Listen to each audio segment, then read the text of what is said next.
शुक्लाम्बरधरं विष्णुं शशिवर्णं चतुर्भुजं प्रसन्नवदनं ध्यायेत् सर्वविघ्नोपशान्तये। व्यासं वसिष्ठनप्तारं शक्तै पौत्रमकल्मषं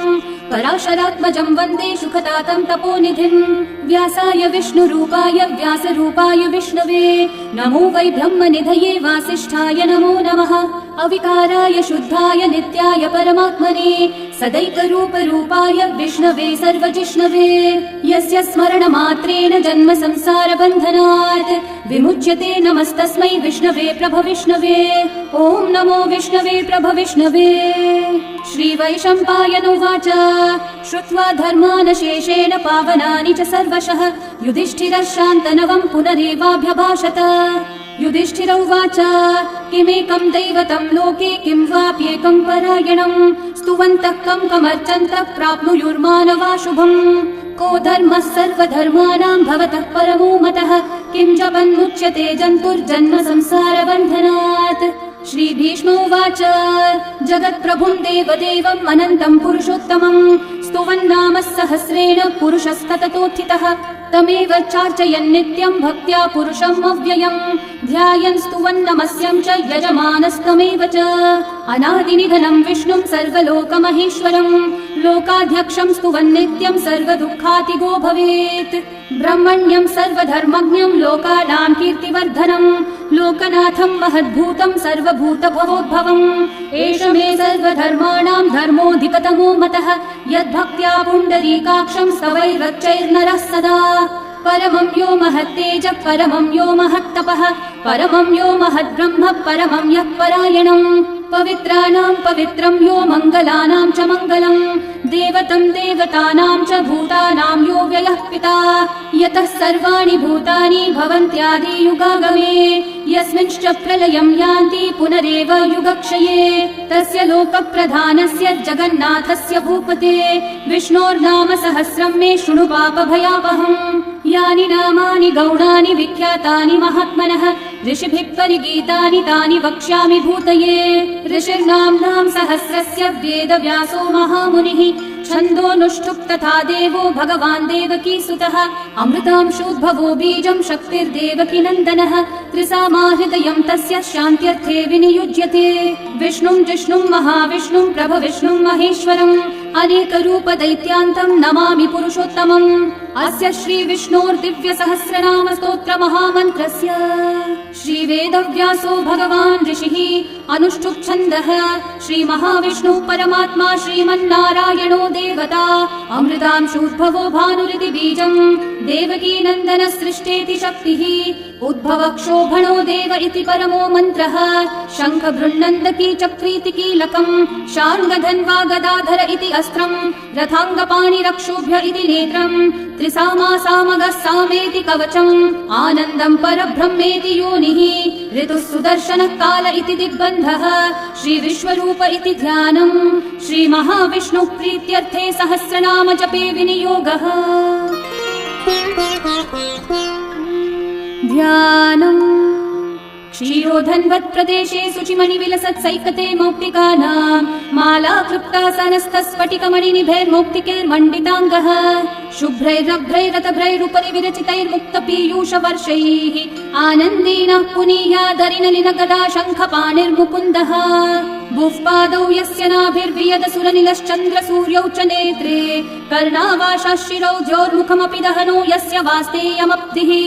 अन्तस्थं यस्य विश्वं सुरनरखगो भोगि गन्धर्वदैत्यैः चित्रं रम्यतेदं त्रिभुवन विपुषं विष्णुमीशं नमामि। ॐ नमो भगवते वासुदेवाय शान्ताकारं भुजगशयनं पद्मनाभं सुरेशं विश्वाधारं गगनसदृशं मेघवर्णं शुभाङ्गं लक्ष्मीकान्तं कमलनयनं योगिहृद्ध्यानगम्यं वन्दे विष्णुं भवभयहरं सर्वलोकैकनाथं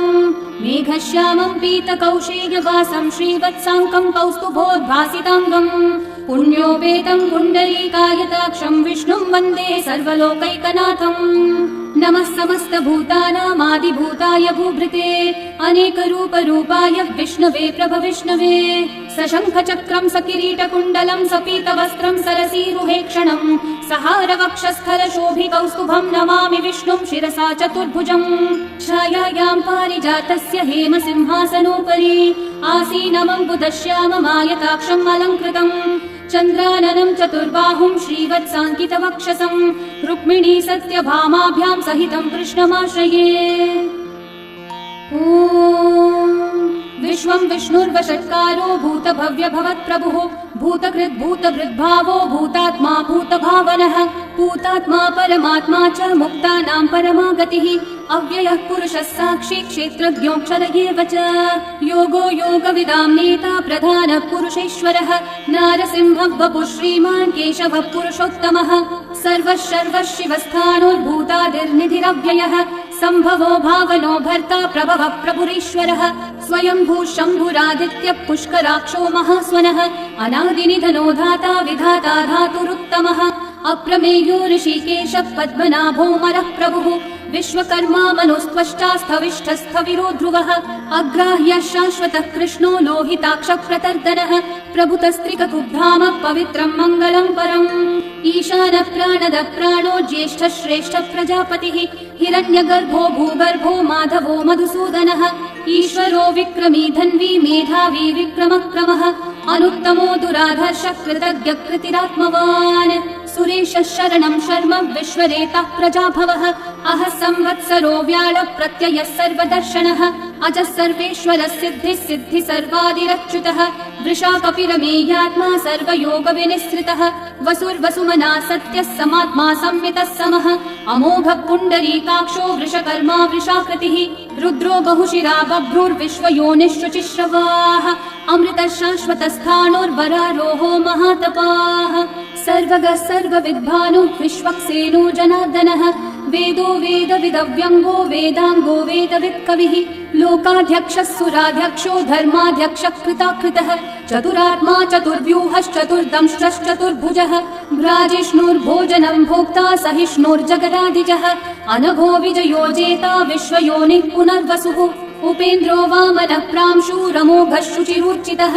अतीन्द्रः सङ्ग्रहः सर्गो धृतात्मा नियमो यमः वेद्यो वैद्यः सदा योगी वीरः माधवो मधुः अतीन्द्रियो महामायो महोत्साहो महाबलः महाबुद्धिर्महावीर्यो महाशक्तिर्महाद्युतिः अनिर्देश्य वपुः श्रीमान् अमेयात्मा महाधृतक् महेश्वासो महीभर्ता श्रीनिवासः सतां गतिः अनिरुद्धः सुरानन्दो गोविन्दो गोविदाम्पतिः मरीचिर्दमनो हंसः सुपर्णो भुजगोत्तमः हिरण्यनाभः सुतपः पद्मनाभः प्रजापतिः अमृत्युः सर्वदृक्सिंहः सन्धाता सन्धिमान् स्थिरः अजो दुर्मशनः शास्ता विश्रुतात्मा सुरारिः गुरुर्गुरुतमो धामः सत्यः सत्यः पराक्रमः निमिषो निमिषस्रग्वी वाचस्पतिरुदारधीः अग्रणीर्ग्रामणी श्रीमान् न्यायो नेता समीरणः सहस्रमूर्धा विश्वात्मा सहस्राक्षः सहस्रपात् आवर्तनो निवृत्तात्मा संवृतः सम्प्रमर्दनः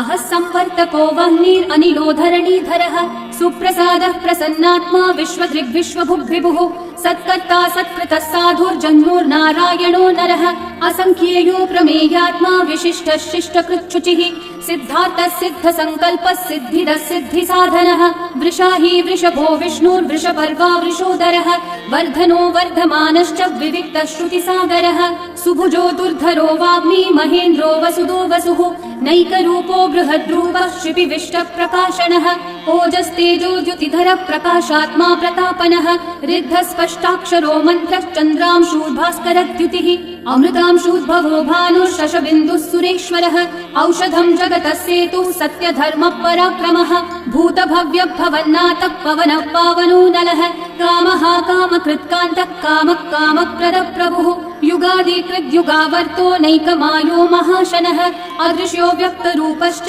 सहस्रजिदनन्तजित् इष्टो विशिष्टशिष्टेष्ठः शिखण्डी नहुषो वृषः क्रोधः क्रोधकृत्कर्ता विश्वबाहुर्महीधरः अच्युतः प्रथितः प्राणः प्राणदो वासवानुजः अपान्निधिरधिष्ठानम् अप्रमत्तः प्रतिष्ठितः स्कन्दधरो धुर्यो वरदो वायुवाहनः वासुदेवो बृहद्भानुरादिदेवः पुरन्दरः अशोकस्थारणस्थारः शूरः शौरिर्जनेश्वरः अनुकूलः शतावर्तः पद्मी पद्मनिभीक्षणः पद्मनाभोरविन्दाक्षः पद्मगर्भः शरीरभृत् महर्धिरिग्धो वृद्धात्मा महाक्षोभरुडध्वजः अतुलः शरभो भीमः समयज्ञो हविर्हरिः सर्वलक्षणलक्षण्यो लक्ष्मीवान् समितिञ्जयः विक्षरो रोहितो मार्गो हेतुर्दामोदरः सहः महीधरो महाभागो वेगवानविनाशनः उद्भवक्षोभणो देवः श्रीगर्भः परमेश्वरः करणं कारणं कर्ता विकर्ता गहनो गुहः व्यवसायो व्यवस्थानः संस्थानस्थानदो ध्रुवः परर्धि परमस्पष्टः तुष्टः पुष्टः शुभेक्षणः रामो विरामो विरतो मार्गो नेयो नयो नयः वीरशक्तिमतां श्रेष्ठा धर्मो धर्मविदुत्तमः वैकुण्ठः पुरुषः प्राणः प्राणद प्रणव पृथुः हिरण्यगर्भः शत्रुघ्नो व्याप्तो वायुरधोक्षजः ऋतुः सुदर्शनः कालः परमेष्टि परिग्रहः उग्रः संवत्सरो दक्षो विश्रामो विश्वदक्षिणः विस्तारस्थावरस्थानु प्रमाणं बीजमव्ययम् अर्थोऽनर्थो महाकोशो महाभोगो महाधनः अनिर्विण्णस्थविष्ठो भूर्धर्मयूपो महामखः नक्षत्रनेमिर्नक्षत्री क्षामः समीहनः यज्ञयुज्यो महेज्यश्च क्रतुः सत्रं सतां गतिः सर्वदर्शी विमुक्तात्मा सर्वज्ञो ज्ञानमुत्तमम् सुहृतः सुमुखः सूक्ष्मः सुघोषः सुखदः सुहृत् मनोहरोदितक्रोधो वीरबाहुर्विदारणः स्वापनः स्ववशो व्यापी नैकात्मा नैककर्मकृत् वत्सरो वत्सलो वत्सी रत्नगर्भो धनीश्वरः धर्मगुग्धर्मकृद्धर्मी सदसक्षरमक्षरम् अविज्ञाता सहस्रांशूर्विधाता कृतलक्षणः गभस्तिनेमि सत्त्वस्थः सिंहो भूतमहेश्वरः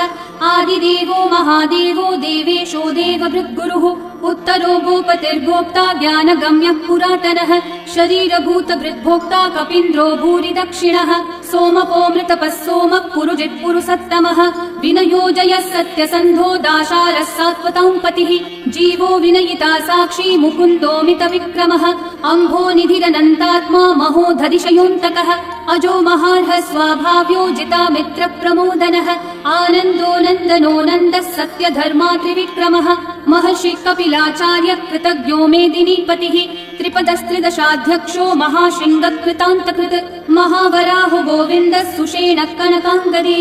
गुह्यो गभीरो गहनो गुप्तश्चक्रगदाधरः वेधास्वाङ्गोचितः कृष्णो दृढसङ्कर्षणोच्युतः वरुणो वारुणो वृक्षः पुष्कराक्षो महामनाः भगवान् भगहानन्दी वनमाली हलायुधः आदित्यो ज्योतिरादित्यः सहिष्णुर्गतिसत्तमः सुधन्वाखण्ड परशुर्दारुणो द्रविणप्रदः दिवस्पृक् सर्वदृग्व्यासो वाचस्पतिरयोनिजः त्रिसामासामगः सामन्निर्वाणं भेषजम्भिषक् सन्न्यासकृच्छमः शान्तो निष्ठा शान्तिपरायणम् शुभाङ्गः शान्तिदः सृष्टा कुमुदः कुवलेशयः गोहितो गोपतिर्गोप्ता वृषभाक्षो वृषप्रियः अनिवर्ती निवृत्तात्मा संक्षेप्ताक्षेमकृच्छिवः श्रीवत्सवक्षा श्रीवास श्रीपति श्रीमतांवरः श्रीधर श्रीश श्रीनिवास श्रीनिधि श्रीविभावनः श्रीधर श्रीकर श्रेय श्रीमान् लोकत्रयाश्रयः स्वक्षस्वङ्गः शतानन्दो नन्दिर्ज्योतिर्गणेश्वरः विजितात्मा विधेयात्मा सत्कीर्तिश्चिन्न संशयः उदीर्णः सर्वतश्चक्षुरनीशः शाश्वतस्थिरः भूषयो भूषणो भूतिर्विशोकः शोकनाशनः अर्चिष्मान् अर्चितः कुम्भो विशुद्धात्मा विशोधनः अनिरुद्धो प्रतिरथ प्रद्युम्नोमितविक्रमः कालनेमी निहावीरः शौरी शूरजनेश्वरः त्रिलोकात्मा त्रिलोकेशः केशवः केशिहा हरिः कामदेवः कामपालः कामिकान्तकृतागमः अनिर्देश्य वपुर्विष्णु वीरोऽनन्तो धनञ्जयः ब्रह्मण्यो ब्रह्मकृद्ब्रह्मा ब्रह्म ब्रह्म विवर्धनः ब्रह्मविद्ब्राह्मणो ब्रह्मी ब्रह्मज्ञो ब्राह्मणप्रियः महाकर्मो महाकर्मा महातेजा महोरगः महाक्रतुर्महायज्वा महायज्ञो महाहविः स्तव्यस्तव प्रियस्तोत्रं स्तुतिस्तोतारणप्रियः पूर्णपूरयिता पुण्यः पुण्यकीर्तिरणामयः मनोजवस्तीर्थकरो वसुरेता वसुप्रदः वसुप्रदो वासुदेवो वसुर्वसुमनाहविः सद्गति सत्कृति सत्ता सद्भूति सत्परायणः शूरसेनो यदुश्रेष्ठः सन्निवासः सुयामुनः भूता वासो वासुदेवः सर्वासु निलयो नलः दर्पः दर्पदो दृप्तो दुर्धरोऽथा पराजितः विश्वमूर्तिर्महामूर्तिर्दीप्तमूर्तिरमूर्तिमान् अनेकमूर्तिरव्यक्तः शतमूर्तिशताननः एकोनैकः स वक्तः किं यतत्पदमनुत्तमम् लोकबन्धुर्लोकनाथो माधवो भक्तवत्सलः सुवर्णवर्णो हेमाङ्गो वराङ्गश्चन्दनाङ्गदे वीरः विषमशून्यो घृताशीरशलश्चलः अमानीमानदो मान्यो लोकस्वामी त्रिलोकधृक् सुमेधामेधजो धन्यः सत्यमेधाधराधरः तेजो वृषोद्युतिधरः सर्वशस्त्रभृताम्बरः प्रग्रहो निग्रहो व्यग्रो नैकः शृङ्गो गदाग्रजः चतुर्मूर्तिश्चतुर्बाहुश्चतुर्व्यूहश्चतुर्गतिः चतुरात्मा चतुर्भावश्चतुर्वेदविदेकवात् समावर्तो निर्वृत्तात्मा दुर्जयो दुरतिक्रमः दुर्लभो दुर्गमो दुर्गो दुरावासो दुरारिहा शुभाङ्गो लोकसारङ्गः सुतन्तुस्तन्तुवर्धनः इन्द्रकर्मा महाकर्मा कृतकर्मा कृतागमः उद्भवः सुन्दर सुन्दो रत्ननाभः सुलोचनः अर्को वाजः नः शृङ्गी जयन्तः सर्वविजयी सुवर्णबिन्दु रक्षोभ्यः सर्ववागीश्वरेश्वरः महाहृदो महागर्तो महाभूतो महानिधिः कुमुद कुन्दर कुन्द पर्जन्य पावनो निलः अमृताशोऽमृतवपुः सर्वज्ञः सर्वतोमुखः सुलभः सुव्रतः सिद्धः शत्रुजिच्छत्रुतापनः न्यग्रोधोदम्बरोऽश्वत्थश्चाणूरान्ध्रनिषूदनः सहस्राची सप्तजिह्वा सप्तैधा सप्तवाहनः अमूर्तिरनघोचिन्त्यो भयकृद्भयनाशनः अनुर्बृहत्कृशस्थूलो गुणवृन्निर्गुणो महान् अधृतस्वधृतस्वास्य प्राग्वंशो वंशवर्धनः भारभृत्कथितो योगी योगीशः सर्वकामदः आश्रमश्रमणश्रामः सुपर्णो वायुवाहनः धनुर्धरो धनुर्वेदो दण्डो दमयितादमः अपराजितः सर्वसहो नियन्ता नियमो यमः सत्त्ववान् सात्विकः सत्यः सत्यधर्मपरायणः अभिप्राय प्रियार्होर्ह प्रियकृत्कृतिवर्धनः विहाय स गतिर्ज्योतिः सुरचिर्हुतभुक् विभुः रविर्विरोचनः सूर्यः सविता रविलोचनः अनन्तो हुतभुग्भोक्ता सुखदो नैकजोऽग्रजः अनिर्विण्णः सदामर्षि लोकाधिष्ठानमद्भुतः सनात् सनातनतमः कपिलः कपिरव्ययः स्वस्तिदः स्वस्ति कृत् स्वस्ति स्वस्ति भुक् स्वस्ति दक्षिणः अरौद्रः कुण्डली चक्री विक्रम यूजित शासनः शब्दातिगः शब्दसः शिशिरः शर्वरीकरः अक्रूरः पेशलो दक्षो दक्षिणक्षमिनाम्बरः विद्वत्तमो वीतभयः पुण्यश्रवणकीर्तनः उत्तारणो दुष्कृतिः पुण्यो दुःस्वप्ननाशनः वीरः रक्षणः सन्तो जीवनः पर्यवस्थितः अनन्तरूपोऽनन्तः श्रीर्जितमन्योर्भयावहः चतुर्रश्रो गभीरात्मा विदिशो व्यादिशो दिशः अनादिर्भूर्भुवो लक्ष्मी सुवीरो रुचिराङ्गदः जननो जनजन्मादि भीमो भीमपराक्रमः आधारनिलयो धाता पुष्पहासप्रजागरः ऊर्ध्वगः सत्पथाचारः प्राणदः प्रणवप्पणः प्रमाणं प्राणनिलयं प्राणभृत् प्राणजीवनः तत्त्वं तत्त्वविदेकात्मा जन्म मृत्युजरातिगः भूर्भुवः स्वस्तरुस्तारः सविता प्रपितामहः यज्ञो यज्ञपतिर्यज्वा यज्ञागो यज्ञवाहनः यज्ञभृद्यज्ञभृद्यज्ञी यज्ञभुग्यज्ञसाधनः यज्ञातकृद्यज्ञगुह्यामन्नमन्नादयेव च आत्मयोनिः स्वयं जातो वैखानः सामगायनः देवकीनन्दनः सृष्टा शितीशः पापनाशनः शङ्खवृन्नन्दकी चक्री शार्ङ्गधन्वा गदाधरः रथाङ्गपाणिरक्षोभ्यः सर्वप्रहरणायुधः सर्वप्रहरणायुध ॐ नम इति वनमाली गदीशाङ्गी शङ्खी चक्री च नन्दकी श्रीमान्नारायणो विष्णुर्वासुदेवोऽभिरक्षतु वनमाली गदीशाङ्गी शङ्खी चक्री च नन्दकी श्रीमान्नारायणो विष्णुर्वासुदेवोऽभिरक्षतु वनमाली गदीशाङ्गी शङ्खी चक्री च नन्दकी श्रीमान्नारायणो विष्णुर्वासुदेवोऽभिरक्षतु